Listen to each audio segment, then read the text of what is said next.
Hello, everyone. Hello, Connor. Let's wait for Stephanie. Let's see where she is. Hello, audience. Thank you so much for joining us. Oh, there she is. Thanks so much for joining us today. I'm here with those two great speakers. I am so excited about the key takeaways you're going to get out of this conversation, audience.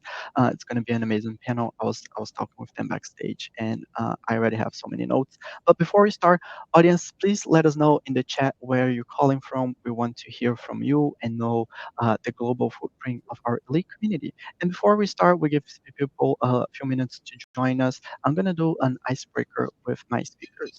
Um, I am very hungry. I'm based in New York City and it's like lunchtime right now. So I'm going to make it about food. Um, I'm going to ask Stephanie first. Stephanie, do you think hot dogs are sandwiches?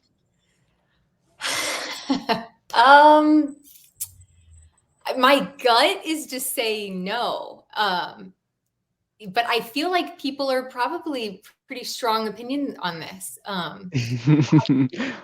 Yeah.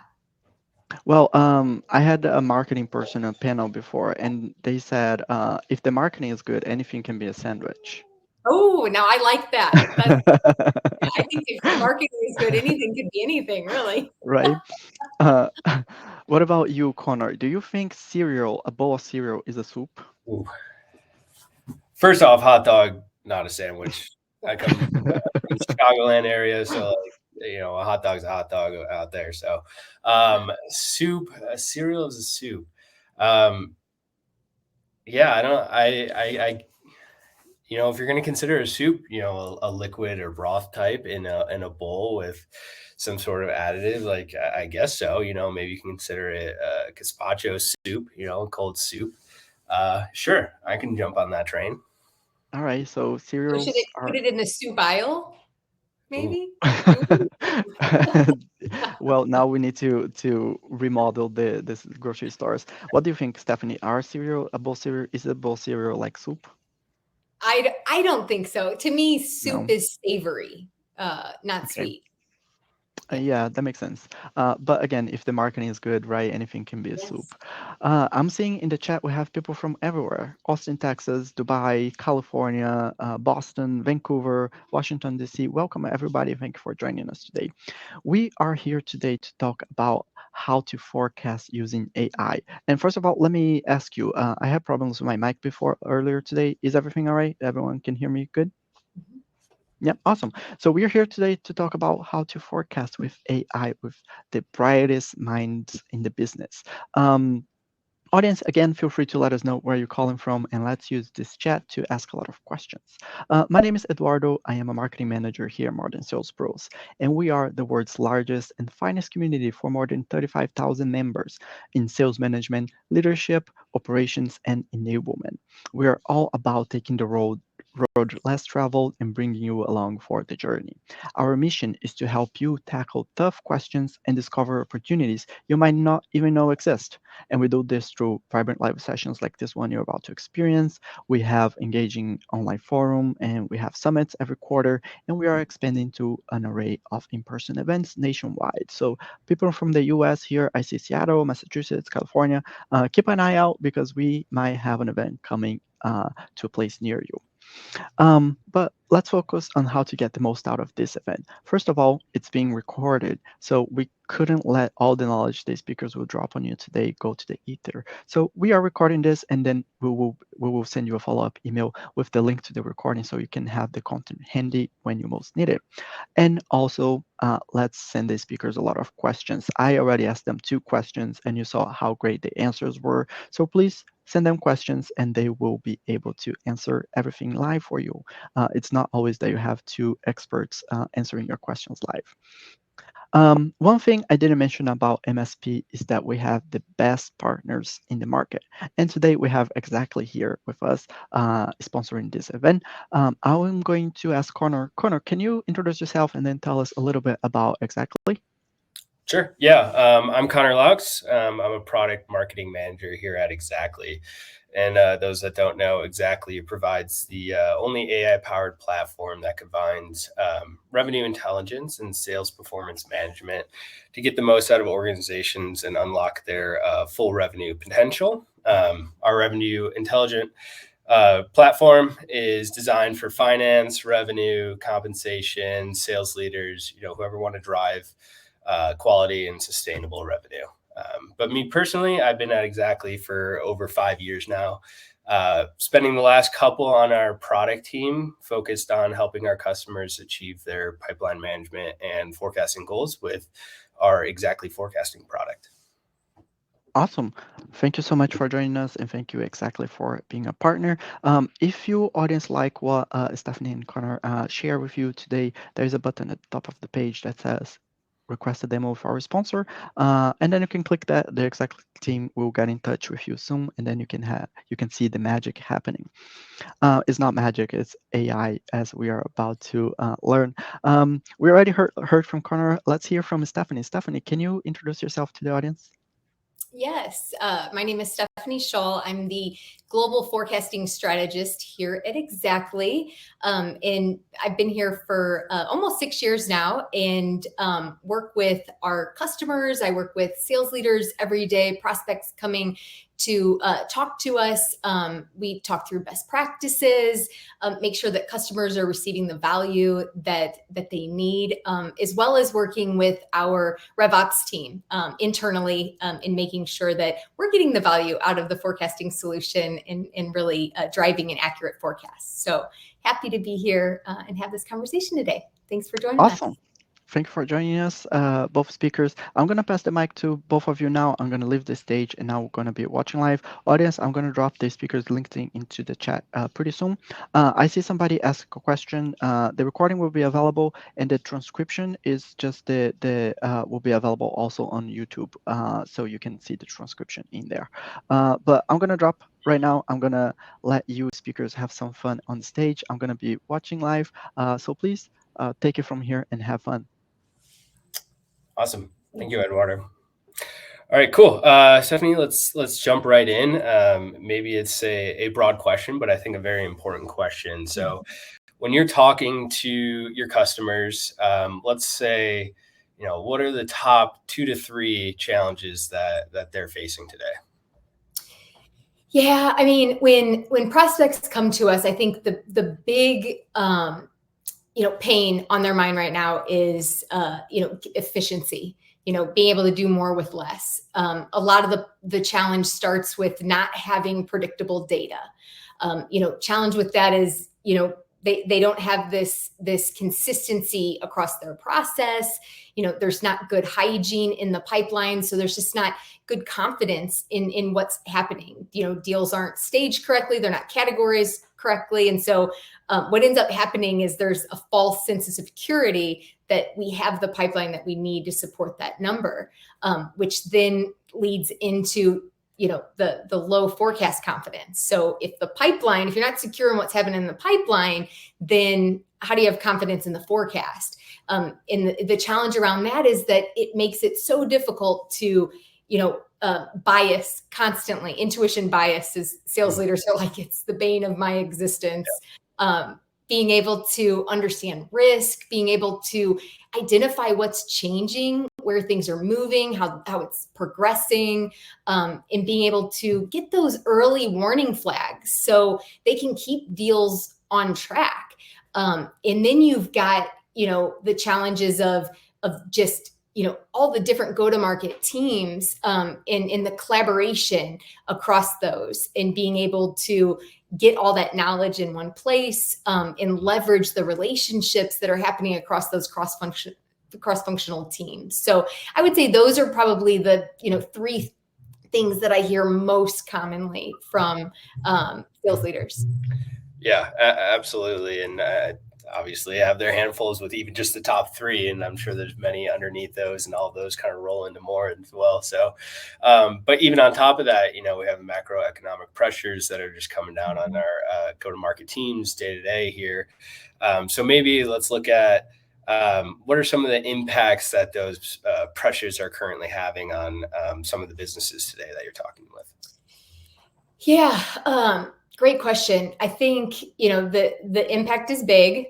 I think that, there's been a big shift, after COVID, it really changed the way that businesses are being evaluated, the way that we're looking at the business.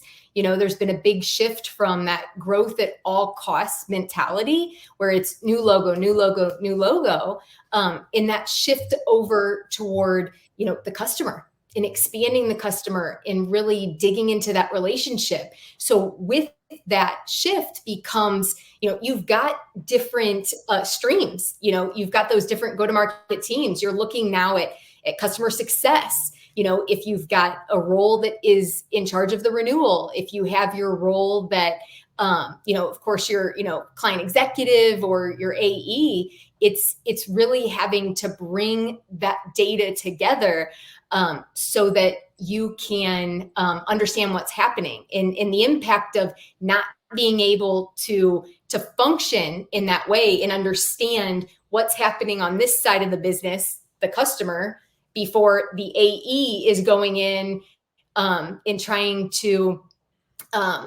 pitch a new product. If the house is burning down over here and they're not happy and there's multiple escalated tickets and things are not going well, that looks pretty bad whenever the AE is walking in tone deaf and not knowing what's happening. It's like the right hand doesn't know what the left hand is doing. And so being able to understand that and go in and have this cohesive customer journey is very important. And when that doesn't happen, I think what we're seeing so often, the impact is, deals are losing, you're having late stage losses. Competition is coming in because deals are taking longer because challenges are happening with, the existing products, and they're missing revenue. So when you're missing revenue targets, we've seen the impact of that. I mean, over the last year, it has been, which company is having layoffs today? I mean, it's been tough. And so the impact is huge, and the need to be accurate when you forecast, it's the difference between having a job tomorrow or not. Yeah, no, absolutely. And I mean, it all makes sense. It all just kind of compacts and layers on top of it, layers of it all, and, kind of snowballs into the rest of the GTM process and just hits every single corner of it if you're not kind of starting with that base that you kind of need. So I can imagine, life pretty stressful for all the GTM leaders out there. Yes, for sure. Cool. So let's kind of jump in. I mean, we kind of have the segue, we've talked about some challenges, we've talked about some stressful levels that GTM leaders are facing right now, kind of everything going on. So maybe let's segue into kind of the focus of today, which is, solutions. We don't always want to come with problems. We don't always want to come with challenges, but we got to provide some sort of solution. So maybe in your conversations, can you walk us through some ways the go-to-market leaders are kind of tackling some of these challenges and impacts that they're facing? Yeah, great question. I think, customers come to us with pretty much in two buckets. The first bucket is going to be companies that they're trying to solve these problems. They're in the CRM. Generally, that's where they're still forecasting, or they have a BI tool that they're leveraging to forecast. The challenge with forecasting out of a BI tool is that it is a beautiful visualization of what is happening, but it doesn't provide a way to manage the forecast. And so what generally happens if you're in the CRM or if you're in a BI tool is that you're exporting data. What happens when you export data? It is static. So you've got a pipeline that is in constant motion, and you have a forecast that's in constant motion. But as soon as you take that data out, it's static. And you're taking that data out because you don't trust it. You want to massage it. That's where RevOps comes alive. And RevOps is chasing down people, and first line managers are having to go through and validate these opportunities and go line by line and work with their reps to make sure that it's accurate. So you massage that data. You're in disparate spreadsheets. You're in disparate systems. And so it just is a lot of manual effort and process. Now, that's where most organizations, when they come to us like that, they're like, we have come to the end of ourselves. We're embarrassed that we're still in spreadsheets. Normally they're kind of like, yes, everything is in a spreadsheet. We've got 5 spreadsheets. Like it's kind of it, I'm like, you're not alone. You're not alone. Yeah. So that's one side of the coin. The other set of companies are going to be, your companies that are trying to solve this problem in a solution. They realize that the CRM was not designed to manage the forecast, or if some of the CRMs now are trying to be more of a forecasting solution. But what they're realizing is that it is a build, and so it's like, I can't have every time I need something, it can't be a project. I need to be able to easily have a purpose-built solution that is going to glide with me and be agile. So they've realized that. So then what tends to happen is, okay, if you have a forecasting solution, then why are you talking to another forecasting company? It's normally because there's limitations that they're experiencing. And in those limitations that we encounter most often is that it's rigid. So it's a rigid forecast. It's like putting me on these guardrails and saying, this is the box you have to sit in. This is the way you have to forecast. This is the way all your go-to-market teams need to forecast. And they want something multidimensional. It's our different go-to-market teams, they function differently. The way they engage with the forecast is different. And I want that to be represented in the way we manage the forecast. And I want that data at our fingertips. The other point is like flexibility. We've seen the changes. We've seen how quickly we have to adapt to survive. And so it's being able to take the insights that you're gleaning, what are those deals that are closing most frequently, have the highest propensity to close? We want to be able to guide reps to those. We want to guide them to that next step around our process. And when it's putting you in a box and saying, this is the way you have to do it, that doesn't fit, all the processes. Every company does it differently. And the thing I have learned in my 6 years of really like being really close to forecasting, and it be really the only thing I think about, that it is, everyone has their own nuances. It's amazing how there's very few companies that are doing it the same. Now there's lots of similarities, but they need something that is like wrapped around their process. And then I would say, the next thing that really is challenging for companies is that they don't want to have to go to support. They don't want to have to rely on support or have to have a project that is in place to make any changes. They want control. It's like, give me the keys to the kingdom, partner with me and help guide me. But man, I don't want to have to call you every time I need to make a little tweak and change. Yeah, I could hear all the RevOps members out there right now. Yes. Every second they get a new message about some other data that they need.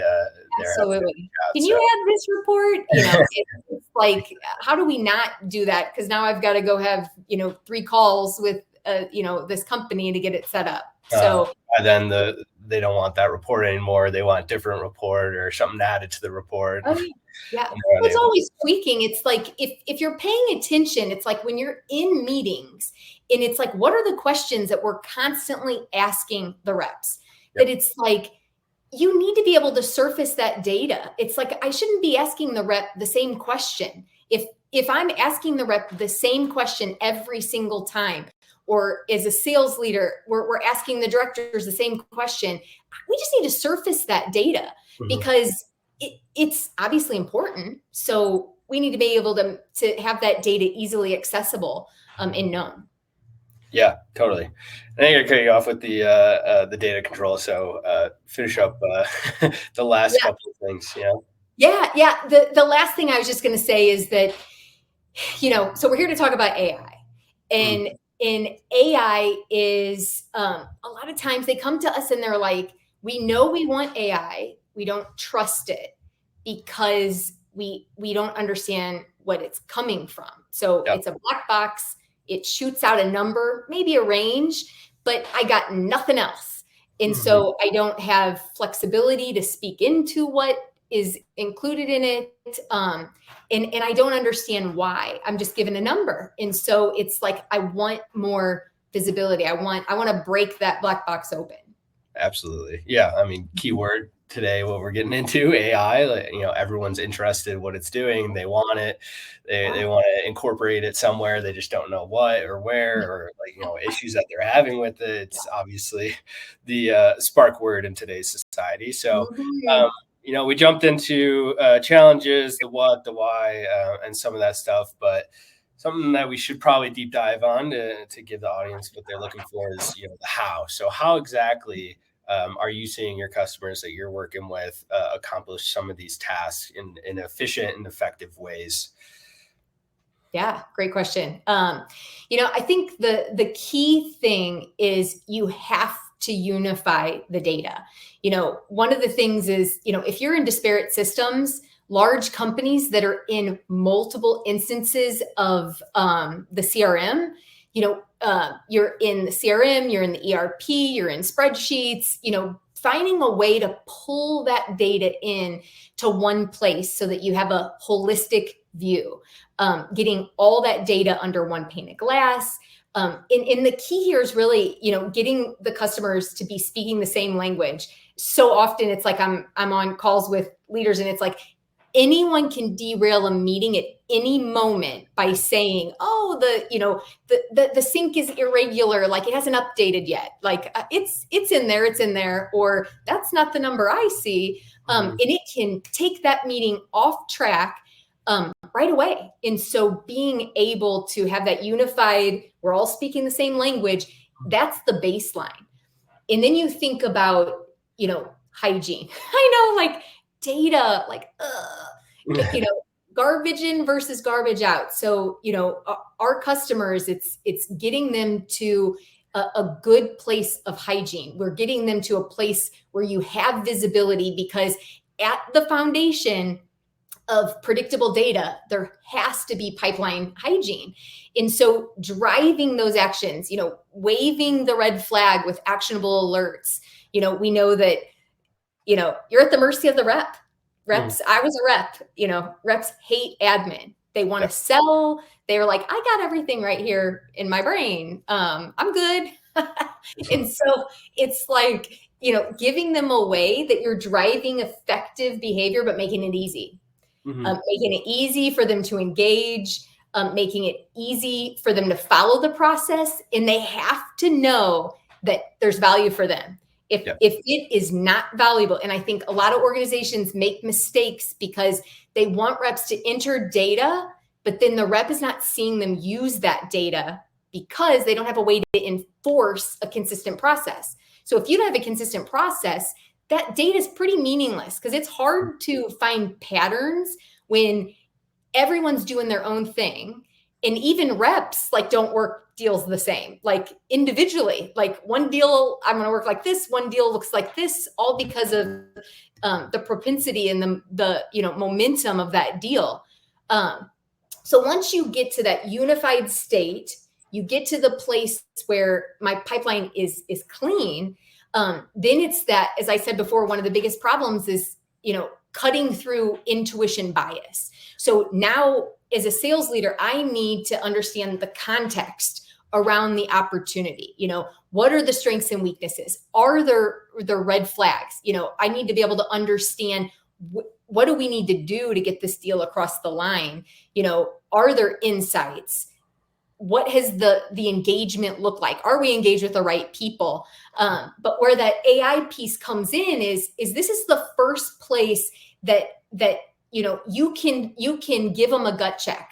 You can give them a gut check with an opportunity score, with an AI prediction of, is the AI calling this deal into the forecast? Do they believe this deal is going to close?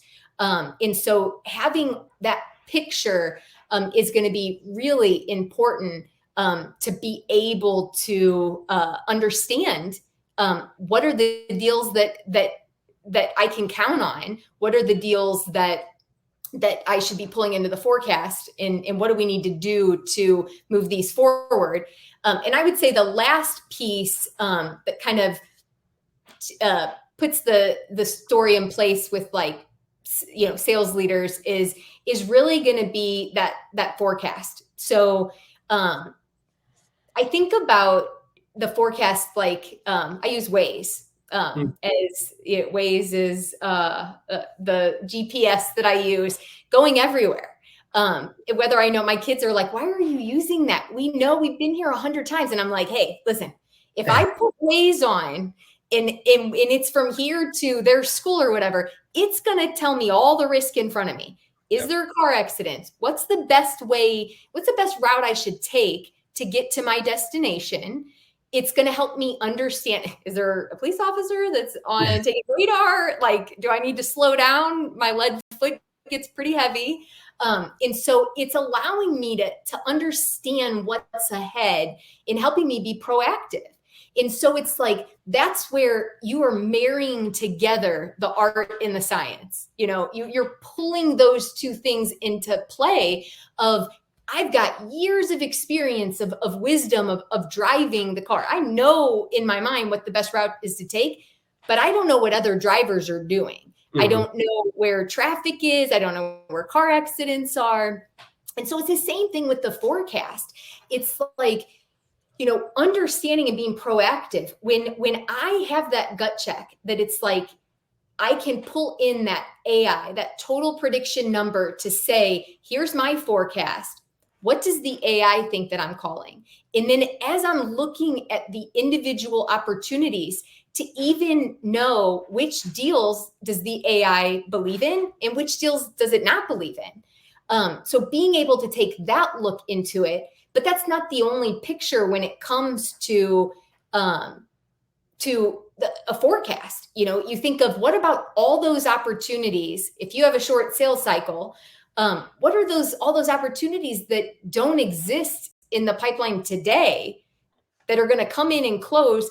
How am I supposed to predict that? I'm just throwing a number at the wall. And so being able to pull that data in to understand what that looks like. And then I've got to be able to, look at what's happened historically. So using AI and empirical data to be able to see what is that path?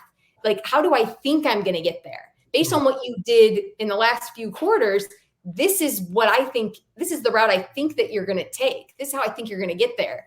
But in being able to tell that story and put it in place. And then, as a sales leader, I need to understand, are we on track? Like, what's going to get in the way? What deals are going to push?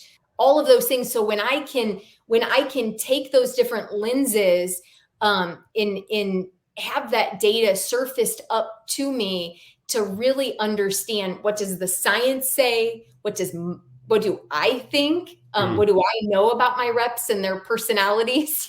Who's sandbagging, who's my happy ears, over optimistic reps. And so those are the conversations that we're having with our customers and getting them to that point that they can make the most informed decision right out of the gate. Yeah, no, absolutely. And I love the idea of, AI is more of a gut check, marrying both art science together. If we're going to be completely honest, a lot of the sales leaders we talk to, they don't want to trust that forecast number spit out by some algorithm that they've never seen before. They don't, care for it. They've been doing it so long, they have those gut feelings that they're just coming in. But, what we're trying to and starting to see a lot is, they're quickly seeing the value of using it as like a triangulation, utilizing AI within their, looking at their team's forecasts, looking at the AI's projections, and then infusing kind of their own perspective on top of that to kind of mix in and get to the kind of informed number that they want to provide, and kind of have that more confidence going in there when predicting those kind of numbers. can't always say that, AI is, it's like we said, just a black box number that people kind of get afraid of. But, I think we could kind of round off a majority of this conversation. And I think you kind of put it perfectly, where it's marrying the art and science of a forecast call. But maybe a two-parter kind of end off kind of our interview here a little bit. Is this process similar across the board of the customers that you're talking with? And then two, is this even a process that someone could follow without having kind of that dedicated solution that kind of surfaces that type of data? Yeah. So I think the first question is like, absolutely. I mean, this is what our customers are striving for, is to be able to understand how to leverage the AI in the most meaningful way, understanding, what are the different elements that I need to be looking at when it comes to my forecast, which I'm going to walk you through those very soon. Saw that Jim just had a question on that. But in terms of your second question, do I think that you can get to, an accurate AI or accurate forecast without AI given approach? Honestly, I think you can get to an accurate forecast, which may be like, well, wait, why would you say that?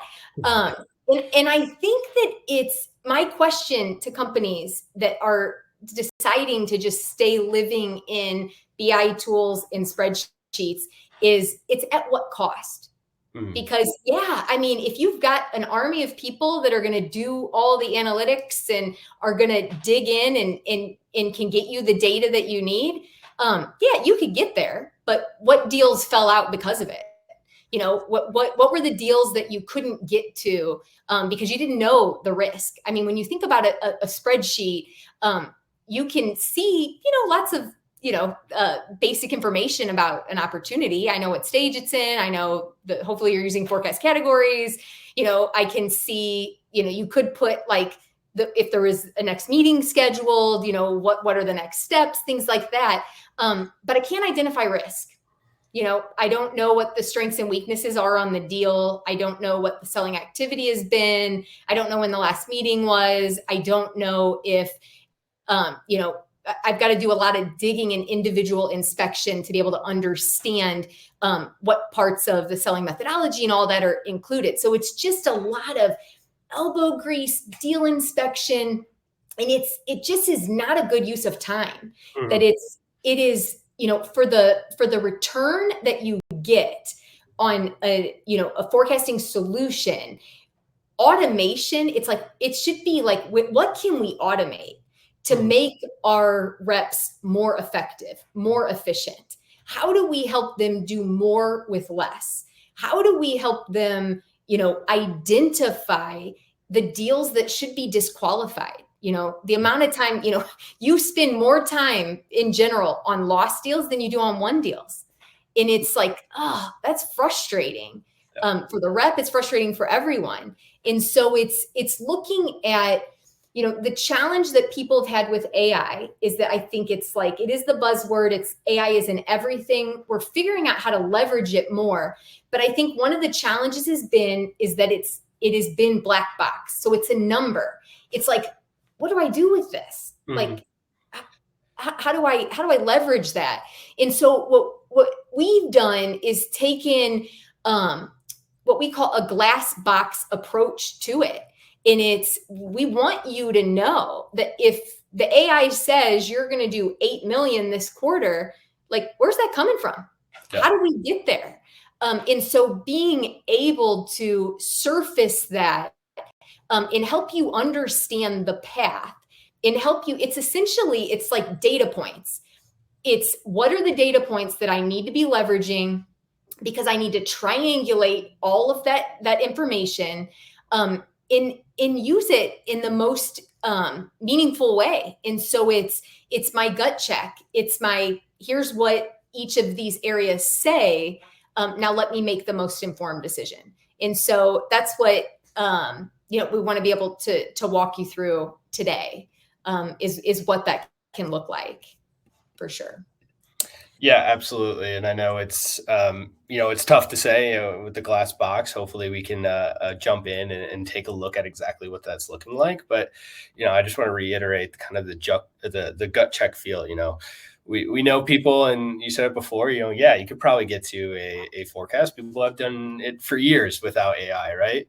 But, my answer to that is always, why would you not accept, the more data, more historical data, and not have to go through that manual effort of, going through deal by deal inspection, where maybe you get to the end and the deal you looked at 2 days ago is completely changed because there's a whole new event that they went through, a whole new meeting, a whole new call, and now that data that you already went through is useless because it's 2 days old by the time you got to the end. So looks like you got your screen up here. So maybe if you could kind of jump into some high level exactly forecasting here. I know people are probably interested in seeing the actual application. So I will turn to you for that.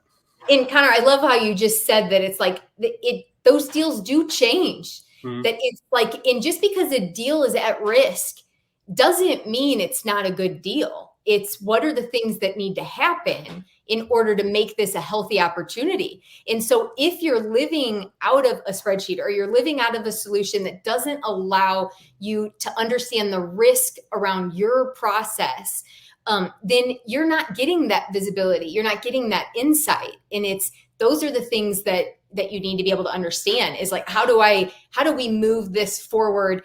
If it's an add-on, if it's a renewal, if it's new business, being able to understand the different things that need to happen across all of those opportunities. So I love that you pointed that out. That was great. Absolutely. All right. So in terms of the forecast, so this is a very similar view to what we look at today at Exactly and how we really, guide our customers in a lot of the different elements that we're looking at for the forecast. But, what I like to call these is just like lenses. When you're looking for visibility, it's like there's different lenses that you need to look through to get you to a point that you truly understand the forecast. You understand the different routes of what you can do to get there, and you understand the gaps that are happening so that you can be proactive. And it's, one of the biggest challenges, I remember when I was a rep, it was mad chaos at the end of the quarter. I mean, mad chaos. And you're scrambling, trying to hit your number, trying to get everything done, discounting opportunities like crazy. And so we want to avoid that for you. So as we look at this today, within Exactly Forecasting, this is going to sit within the CRM, and we're just going to look at a use case for the VP of sales. So I can see Arthur Hawkins is the vice president. I'm looking at the current quarter, and this is essentially Arthur's like individual forecasting dashboard. So of course he knows the number that he needs to hit is 10 million for the quarter. That's a huge number. So really it's like, okay, how are we going to get there? We've closed 360K so far. He can see, when we've closed those opportunities, where that has been throughout the quarter, and then how much we've closed since last week. But here's where the forecast really comes into play is that, we don't want to just throw a number at the wall. Deal backing the forecasting, getting the forecast called to a deal back number as soon as possible is going to be very important for you to identify risk. So as Arthur, he can drill into the forecast and see what is his team rolling up to him, and be able to slice and dice the forecast in different ways. So being able to, look at, what are the healthy opportunities, maybe I want to focus on my commit deals, and I want to quickly understand, where is there some risk in my commit deals, several deals that are kind of in that warning stage, not yet high risk. But really trying to figure out what are deals that I should be calling in or out of the forecast. And so being able to quickly identify what is the actions that are taking place. Why is the health of this deal 46%? So I can get insight and visibility into that number versus just saying, oh, 46. Well, what does that mean? What do we need to do? So for 46, it's like, okay, I can see this isn't an ideal account. Doesn't mean it's not good. But I'm really going to need evidence. The fact that this is not an ideal customer for us to be going after. I need evidence that this is a good opportunity. We probably had some, for it to be in commit, we probably had some good activity in the past, but in the last 7 days, we haven't had a meeting. We don't have a next meeting scheduled. Next steps haven't been updated. Looking at, the rep is following up. So they're probably trying to set that next meeting, but the customer hasn't responded yet. So I can see these things super quick. And I can see that, okay, we've gotten through the selling process. The rep has asked all of the right questions. The right people are engaged. The economic buyer is engaged. We have a champion. So I can see that good things are happening. And you may think, man, I just need a little bit more visibility.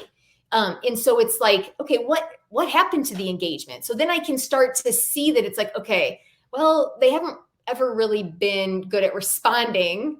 All of the conversations are really happening in meetings. And so it's like, okay, we had a meeting at the beginning of April. We've had several meetings. So there's good momentum. So I can really start to see what is happening in what are things that need to take place. So I get more context around what's happening in the opportunity. I just saw the alerts. I can see that the AI is still believing that this is going to close. And then I can determine if do I want to pull this deal in or out of the forecast? And so what this is allowing Arthur to do is quickly engage with the opportunity, see what's happening, and roll up those opportunities to the CRO that he believes in, so that they can really get that visibility of what is happening. The next thing that Arthur's really going to do, though, is he needs to understand, okay, I put my forecast call, I see what's being rolled up, but man, this number right here is scary. So we want to understand what's happening. Like, what's the gap to the call? That I'm calling 8.6 million, but I only have, and for us, our gap is we do the commit plus our booking. So I've got to find 4.6 million either in upside that my team needs to get moving forward so that we feel comfortable that those are commit deals, or that's where it starts to come in on the AI of what are deals that do not exist yet, but based on our past history, that we feel confident that are going to be created and closed within the quarter. So the AI is telling me it's going to be almost 1.2 million that are going to be created that haven't been yet. But I can then even test that out and model it and be able to see, well, what have we done in the last 4 quarters? What does that look like? Okay, 1.4 million. Okay, so this is a little bit more conservative than what we've done consistently over the last 4 quarters. But maybe this is more seasonal quarter, or like, this is second quarter. Maybe it tends to be that this is a lower quarter. So I want to go specifically to what did we do last year during this quarter to see that, oh, well, shoot, last year during this quarter was 2.1 million. So I can model all these different scenarios to help me understand how realistic is this number, and then to understand how are we generating pipeline. So of course, if you're gonna create and close deals within the quarter, for me to understand if that's on track, I got to know, are we generating the pipeline at a good clip, or is this completely different than what we've done? So as you can see, it's like there's not just we're using AI to say, here's the number, like that's it, trust it. It's, well, let's look at what we've done in making that easily accessible so that then Arthur can put more confidence in the fact of, is this realistic? Can I count on this? And have visibility of that right away. but he can also look in and see, what is my team rolling up to me? Okay, they're rolling up 9.1 million. He can drill in to see the specifics and see how that compares to what he's doing. And then being able to see, all right, well, what happens if like our most healthy upside deals come in? All right, well, if those healthy upside deals get converted to commit, then our best case calls 10.5 million. But I want to be aware of, what are my at-risk deals? Or, this is still a significant gap. So it's like, what are my at-risk deals? What do we need to do to move these deals forward? And then that other lens that he wants to be aware of is the potential pull forward deals. What are those deals that are in the future, that have momentum, all the right things are happening, they're following that process, that we should be aware of, that these are deals that if we wait, competition could come in and swoop them up. We need to stay on top of these deals, and we need to see if those can get pulled in. And then there's that consistent gut check with, all right, what are all the deals that are being pulled into the pipeline? So into the forecast by the AI prediction. So again, busting that black box number wide open and saying, these are the deals that we believe in. And do we have enough pipeline? Are we doing the right things to have the coverage that's needed to be able to support this number right here? And the last piece that I'll just point out, as it's like, okay, so you might say, well, that 7.5, all right, you're showing us what deals, but how do we trust that could be realistic? And we're doing the same piece here that we've just done over here with the create and close, is taking that past pipeline performance across your categories or stages, and being able to help you understand, what is the success? How many deals what's the percentage of deals that push? Over half of the deals that are committed push. Well, in this instance, for this team, it's 21%. And then what do we end up closing? So that I can see if there's 30 million in the pipeline today that is, either in pipeline, best case or commit, that's a huge number. Whereas the AI is saying, in that expected historical empirical data, is saying, well, really it's only, just shy of 6 million that you can count on. But because you're driving a consistent process, we always see this number gets bigger, because the reps are working their deals more efficiently. They're working them more effectively. So they're winning deals sooner, and they're winning more deals. So you're able to see what are all of the different elements that we should be looking at, those lenses that we should be digging into, to be able to know how we're going to get to our number. What are the deals that we can count on? What are gaps that we should be aware of? What is pipeline that doesn't exist that we want to, or that is going to be created and closed within the quarter? And then you're digging in, and this is where it's like you're digging into the business to see, do we have linearity? This is those different touch points of, okay, I don't want everything to close the third month of the quarter. I want there to be some linearity across that. And I want to teach my reps not to, if a deal pushes, to say, oh, it's going to close 3 months from now. But to be able to think through, what is the compelling event, in really training and guiding the first line leaders, the sellers, and the management, to be able to think about their forecast differently, and to become their own CEO of their business. But as we talk about pipeline hygiene, that is where it's like, okay, how healthy is my pipeline? So using the data to surface up, all right, I got a gap. Great way to look is see, okay, where's all my low risk deals? I've got 18 that I can dig into that are in pipeline, that have low risk, have momentum, that I can quickly click into and engage with those opportunities, and figure out, are these my sandbaggers? Are these my, my reps that are just super conservative, and know where to point to, but also looking to see the quality of the pipeline. You think about coverage. I don't care if you have 10x pipeline. If it is not clean, healthy pipeline, you could have 30x. You're not going to hit your number.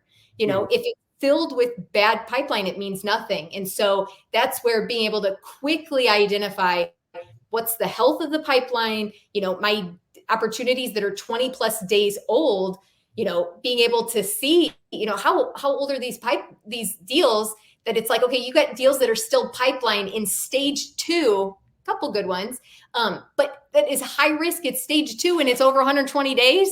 You better believe that this is a rep that's just parking a deal, that wants to feel secure that they have the pipeline. So you can quickly identify those things to have the right conversations, to know if we're on track to hit that number, and to make informed decisions to stay on track, and be doing the right things with, we talked about those go-to-market teams working together, understanding with marketing, what do we need to do if we don't, if you're sitting on old pipeline, it's overinflated, they're thinking, we're doing pretty good. And it's like, okay, well, our reps aren't doing good with their hygiene. So we're giving marketing a false sense of security too. So bringing those two together that are notoriously tension-filled relationship to work well together is the name of the game here. So hope that was beneficial, walking through that and kind of the things we're thinking about and our customers are thinking about as they engage with the forecast. Yeah, absolutely. And appreciate the thorough walkthrough there, and getting, everyone introduced to exactly forecasting and how we kind of put out our forecasts. With 10 minutes left or so, there's a handful of questions. So maybe let's just quickly run through some of them. So from Michael, how can forecast platforms inform sales team what to do to make forecast? I mean, here, I hope a lot of what you just saw with forecast tab here in exactly forecast really helps to kind of promote a certain process of your business. But, here at Exactly, we're always happy to kind of help with best practices and stuff like that when it comes to how to forecast or how to kind of build out that forecast. But, like Steph kind of just walked through, you have all these elements that you're providing to those sales teams from either rev ops sides, sales ops sides, whoever wants to provide that and kind of promote that, kind of force them into, hey, these are the data points that, we find to be most accurate and help us build a forecast, and, kind of continue that process forward through all of your sales team, whether it's, new people or people who have their own process, and kind of get them intertwined with what's going on at the rest of the company. So I don't know if you have anything to add to that. Yeah, I would just say, and we just focus on the forecast, but when I talked about like those alerts, we're driving that action. So when you're looking for a forecasting solution, you want to make sure that it's driving action to what should I be doing with this opportunity to move it forward. But also, when in terms of the scoring, when we drilled in, being able to see in terms of the sales process or the fact that there wasn't a next meeting, it's helping them easily identify, okay, I don't have the economic buyer engaged, or I don't have a champion to sell this internally when I'm not there. So it's helping to identify what are those things that I need to do in this next meeting or on this next email to take this deal from, one stage to the next, or take it from best case to a commit. Yep, absolutely. Moving on here. Do you have data on AI predictions versus actuals? Yes, we do. We've tracked that. We could even track it within forecasting. So you can look back and see, how accurate it was. But, we've seen numbers upwards of 98% accuracy within our AI predictions. Within our demos, if you request one, I'm sure they can walk through some other numbers that you might be able to see. But like I said, we could even build that out in application so you can see how accurate it is and if you need to adjust accordingly. So. Yeah. And I think the benefit there is that it's also like being able to see how on track are we. So like being able to look, in week 3 of the quarter, okay, here's where we're at with close 1, to see where were we at this same week last quarter or a year ago, to see, are we on track? Are we behind? Are we ahead? What did the AI say at that point? What is it saying now? So all those data points, that's just giving you the information. to take in and digest. Absolutely. Next one here. How can AI be helpful with a new sales organization with no historical data? Go ahead. Great question. It's at the very beginning when you don't have data, what you're looking for is creating process. You're looking to drive effective behavior. So as quickly as you can get to a hygienic pipeline, being able to drive the behavior of the rep and get them to see the value of keeping their opportunities updated, then what you're doing is you are, the machine learning is learning from that consistent behavior. So you're going to get to a very accurate AI quickly. And so it's not, I don't have the historicals because most organizations, honestly, they don't have a way to enforce the selling process. So whether you come to us with history or not, if your process is all over the place, it's going to take a couple of quarters for the AI to learn, but then also to clean up your pipeline and your process and start changing that rep behavior so that it's meaningful, predictable data that the machine is taking in. Yep, absolutely. Time conscious. We do have 4 minutes, so we'll try to do as quickly as we can through some of the questions. Does the manager's adjustment change the actual forecasting category of the opportunity, or is it only change on Xactly side? Great question. This is a management tool. So it is not changing what the rep is saying, but we believe in giving visibility and transparency to the rep. So there's a couple ways that you can do it and have like the in forecast and let the rep see it, because that's a coaching opportunity. If you're hiding from the rep what you are hedging from the forecast, the rep's not learning anything. And so we like the rep to see that, the sales leader is not calling this deal into the forecast. And we want them to ask those questions. And the first line leader should be walking through that with them and engaging with them and coaching them. But the rep should see that and think, oh, wait, why don't you believe in this deal? What do you think that I need to do to move this forward? That should be a very cohesive relationship and very collaborative in a learning process for the rep. Yep, absolutely. And I'm getting word that we extended just a little bit so we could get through some of these questions. Does this support Q+1 and Q+2 forecasting? I want to say this was directed. Quarter plus, yeah. So quarter, like you're essentially saying this quarter plus next quarter, this quarter plus 2 quarters, I'm thinking. I believe it came in around when we were looking at predicting what happens, rest of the quarter type deal. Yeah, absolutely. So being able to see as most of our customers at the end of the quarter, they are starting to forecast for next quarter. So being able to visualize, what does that look like? What is the AI for next quarter? We're calling that number for next quarter as well, so that you can start calling that in your current quarter right out of the gate. And those are things as you're looking for a forecasting solution. There's some that only forecast for the current month for an AI prediction. So obviously most people are forecasting like for the whole quarter. So you need a number that's going to support that whole quarter number. And then there's a lot of solutions that just forecast for the current quarter. So being able to look out to next quarter is going to help you understand and be able to prepare and shift course when needed. Absolutely. Let's see here. What are the steps that Xactly AI discovers the specific predictive elements for the different companies that will use it? Right off the bat, we have kind of a pre-built, predictive elements that we've seen just through our, history of being in this market, have seen to be like the biggest drivers through all of our customers. And we kind of tweak that as we go and we see other elements come in. But speaking to the glass box kind of AI capabilities that we have, it's going to be completely customizable from a customer aspect, where we want to hear from you. What is something that is super a big driving factor in your industry? You know, what is something that you see as in your business you want part of that AI prediction, as well as, you know, the AI prediction has, you know, seasonal elements and stuff like that. So we'll be able to, after, you know, going through a season, it'll be able to tell, oh, it looks like, you know, winter time frame, stuff starts to slow down.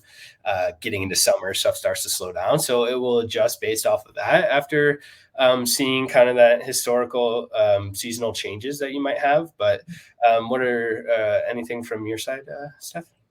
Yeah, I would just say too that, you know, it's taking into account, you know, that foundational data too. So it's like, how long do, you know, opportunities sit in each stage? What's the conversion from one stage to the next? You know, what's that win rate for the rep, you know, comprehensively, but recently too, because as you're helping them become more effective, it's like we need the machine to learn and become more accurate with their effectiveness. And so it's going to make those shifts, but it's also looking at like your cycle time and the industry and like the size of the deal. It could be a rep got promoted, but they've never closed a deal that was over $1 million before. And so it's like, okay, they've closed 500K deals, but there's so it's going to take all of those different you know indicators into effect as it comes in, and then continue to learn. Yeah, absolutely. I completely agree. So another one here for startups, is there any platforms out there that we can use for free just to get familiar with the process before investing? This one I would suggest definitely reaching out for a demo to take a look at a bit deeper into like the whole process of it. I'm currently not aware of any free platforms that you can jump in to just kind of get working on, but I mean, we have tons of material that you could look on our website and play around and figure out, you know, is this right for your, you know, forecasting process as a startup? Absolutely. And there's ways that, you know, organizations have deals and things that work for you, you know, at exactly, we want to de-risk it. We want to make sure it's going to work for you.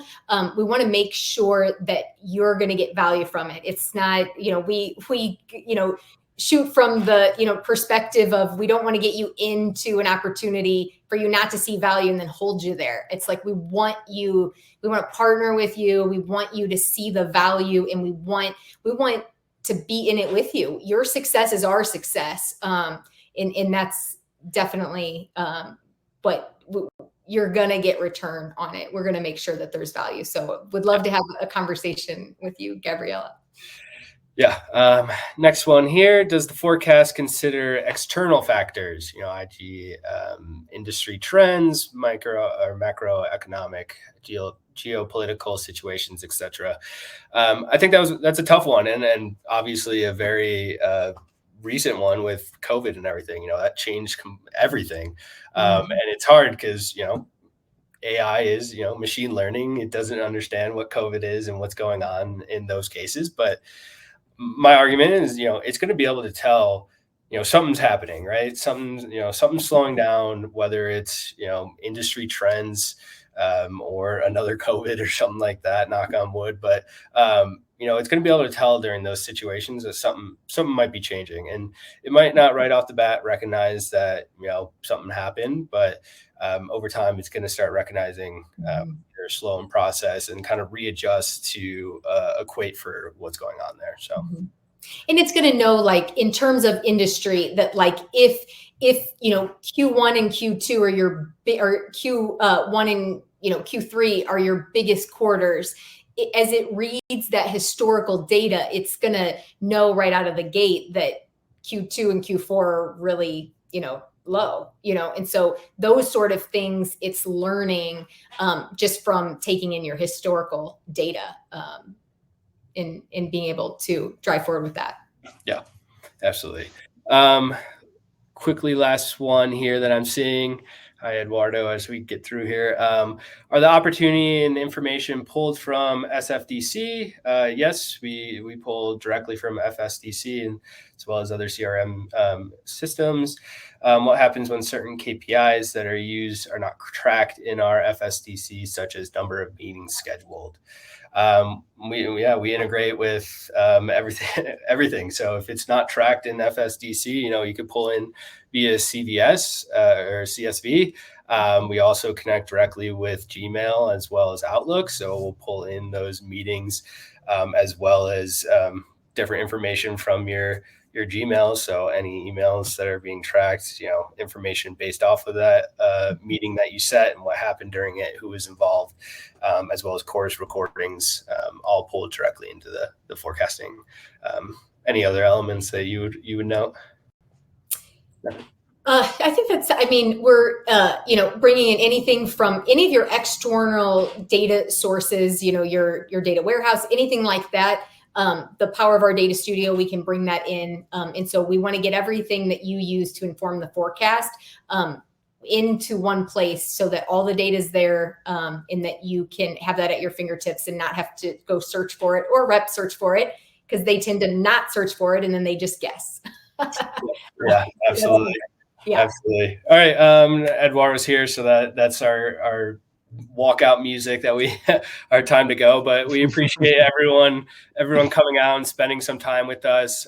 We do plan to cover a lot of these same type of topics coming up at Exactly Upside. So if you haven't heard of it or haven't registered already, here's some information on it coming up in May. Definitely go check it out and register so that we can and you can get some more information based off of some of these topics we covered, as well as the whole suite of what Exactly is doing. All right.